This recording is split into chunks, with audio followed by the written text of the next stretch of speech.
Hey guys, welcome back to Pan India Talks. Ustaad Bhagat Singh నుంచి ఒక blaze video వచ్చింది. And ఈ వీడియో ఎలా ఉందో తెలుసుకునే ముందు మీరు కనుక మా ఛానల్ కొత్తగా వచ్చారంటే ఒక లైక్ షేర్ సబ్స్క్రైబ్ చేసేయండి, పక్కన ఉన్న బెల్ ఐకాన్ ప్రెస్ చేయడం అస్సలు మర్చిపోకండి. అండ్ వీడియో స్టార్ట్ చేసే ముందు నేను ఫ్రాంక్ గా ఒక మాట చెప్పాలనుకుంటున్నా. సినిమా హీరో పవన్ కళ్యాణ్ ని political hero Pawan Kalyan dominate చేస్తున్నాడు అనేది నాకు అనిపిస్తుందండి.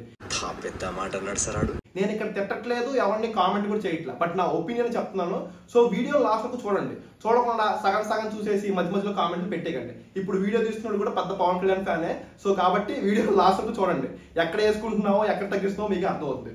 అండ్ ఫస్ట్ ఆఫ్ ఆల్ మనం అసలు ఈ గ్లిమ్స్ గురించి మాట్లాడుకుంటే పవన్ కళ్యాణ్ గారి గురించి స్పెషల్ గా మాట్లాడడానికి లేదండి. ఆయన వచ్చి జస్ట్ అలా నుంచుని ఆయన స్క్రీన్ ప్రెసెన్స్ తో జుట్టెలా అని ఒక మాట మాట్లాడితే చొక్కా చింపేసుకుంటారు.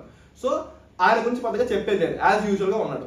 బట్ ఇక్కడ స్పెసిఫిక్ గా మనం హరీష్ శంకర్ గారి గురించి మాట్లాడాలి. ఎందుకంటే హరీష్ శంకర్ గారు ఒక తూర్పు డైరెక్టర్ కాదేమో కానీ ఒక మంచి ఎంటర్టైన్మెంట్ ఇచ్చే డైరెక్టర్. ఒక 2 గంటలు మన సినిమా థియేటర్కి వెళ్ళి ప్రశాంతంగా ఎంజాయ్ చేయాలి అనుకుంటే మాత్రం హరీష్ శంకర్ గారు మూవీస్ ఆల్మోస్ట్ సాటిస్ఫై చేస్తాయండి. ఎక్సెప్ట్ నాకు గుర్తున్నంత వరకు రామయ్య వస్తావయ్య ఒకటి కొంచెం తేడా కొట్టింది. అండ్ ఆయన డెబ్యూ మూవీ షాక్ కూడా చాలా గొప్ప సినిమా. యాక్చువల్గా స్టోరీ పరంగా కూడా చాలా బాగుంటుంది. అప్పట్లో మనం ఫ్లాప్ చేసాం, ఇప్పుడు సప్తసాగరాలు దాటి అని చెప్పి మలయాళంలో సినిమా వస్తే బ్లాక్ బస్టర్ కల్ట్ క్లాసిక్ అంటున్నాం. సో టెక్నికల్లీ ఆయన ఒక మంచి ఎంటర్టైన్మెంట్ ఇచ్చే డైరెక్టరే. సో అలాంటి ఆయనకి పవన్ కళ్యాణ్ అనే ఒక వెపన్ దొరికినప్పుడు ఎలా బ్లాస్ట్ అవుతాడు అని చెప్పి మనం ఎక్స్పెక్ట్ చేసేయచ్చు. ఫర్ షూర్ డెఫినెట్ గా థియేటర్ లో ఎంటర్టైన్మెంట్ పాయింట్ ఆఫ్ వ్యూలో పవన్ కళ్యాణ్ గారికి హరీష్ శంకర్ గారి కాంబినేషన్ లో ఈ మూవీ వర్కౌట్ అయిపోయే ఛాన్సెస్ చాలా గట్టిగా ఉంటాయి. ఎంటర్టైన్మెంట్ పరంగా let it be routine, routine అని మీరు అనొచ్చు అనకపోవచ్చు, వేరే విషయం, అది మీ ఒపీనియన్. బట్ కానీ ఎంటర్టైన్మెంట్ అయితే ఇస్తారండి, అంతవరకు గ్యారంటీ. బట్ కానీ నాకు ఈ బ్లేజ్ చూసినప్పుడు అనిపించింది ఏంటంటే ఇందాక చెప్పిన మాటే, హీరో పవన్ కళ్యాణ్ ని పొలిటికల్ పవన్ కళ్యాణ్ డామినేట్ చేస్తున్నాడు అనేది ఫ్యాక్ట్ అండి. ఈ మధ్యకాలంలో మనం ఒప్పుకోవాల్సిన నిజం. ఎందుకంటే ఆయన పాలిటిక్స్ లోకి వచ్చేసాక మనం ఆ చెరిష్మాటిక్ పవన్ కళ్యాణ్ అంటే సినిమాల్లో ఉండే పవన్ కళ్యాణ్ మనం మిస్ అవుతున్నాం అండి. నాకైతే పవన్ కళ్యాణ్ అంటే జల్సా అథారిటీ దానేది. అలాంటి మూవీస్ తీసిన హీరో ఇప్పుడు ప్రతిసారి ఒక పొలిటికల్ ఇంటెంటెడ్ డైలాగ్స్ రావడం అనేది నాకు నచ్చట్లేదు. అది నాకు కొంచెం ఇందులో నచ్చలేదండి. ఇందులో 2 డైలాగ్స్. ఆ ఫస్ట్ డైలాగ్ మాత్రం డెఫినెట్ గా ఒక రకంగా కొంచెం బెటర్. గాజు పగిలే కొద్దీ పదునెక్కుతుంది, కొంచెం క్రియేటివ్ గా అనిపించింది, కొంచెం లాజికల్ గా అనిపించింది కూడా. ఎందుకంటే నిజంగానే గ్లాస్ పగిలినప్పుడు ఆ షార్ప్నెస్ ఉంటుంది అండ్ పదునెక్కుద్ది అనేది ఆయన క్యారెక్టర్ తగ్గట్టుగా చూపించాడేమో. బట్ రెండోది మాత్రం గాజు వెనకుండే సైన్యం, కనిపించని సైన్యం, ఇది మాత్రం డెఫినెట్లీ పొలిటికల్ ఇంటెంటెడ్ డైలాగ్సే. ఇవి ఎల్కేజీ పిల్లలు అనేది చెప్తాడు, ఏమయ్యా ఇవి ఏం డైలాగ్స్ అంటే పొలిటికల్ గా ఉన్నాయండి, మన పార్టీకి సంబంధించిన కదా అని ఎల్కేజీ పిల్లలు కూడా చెప్పేవాడు. అలా అనిపించాయి. సో ఇలాంటి వాటిని మనం పక్కన పెట్టేసి పవన్ కళ్యాణ్ గారిని హీరో లాగా చూస్తే బాగుంటుంది. బికాస్ సినిమాకి పాలిటిక్స్ కి సంబంధం లేదండి.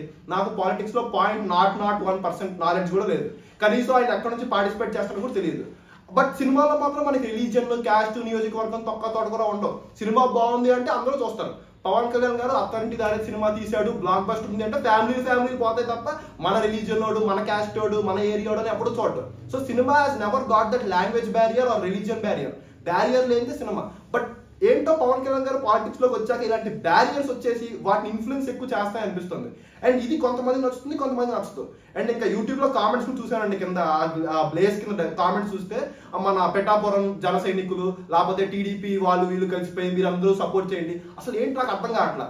ఈయన హీరోగా చేస్తున్నాడా లేకపోతే పాలిటికల్ గా ఇవన్నీ చేస్తున్నాడో నాకు అర్థం కావట్లేదు.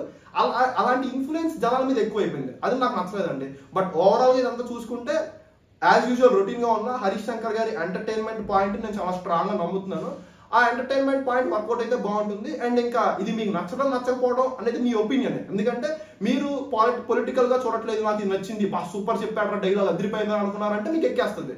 లేదురా మేము దీనికి యాంటీగా ఉన్నాము, అలా అన్నాడు ఇలా అన్నాడు అని చెప్పి పిచ్చిగా అనుకుంటున్నారు అనుకుంటే మీకు ఎక్కదు.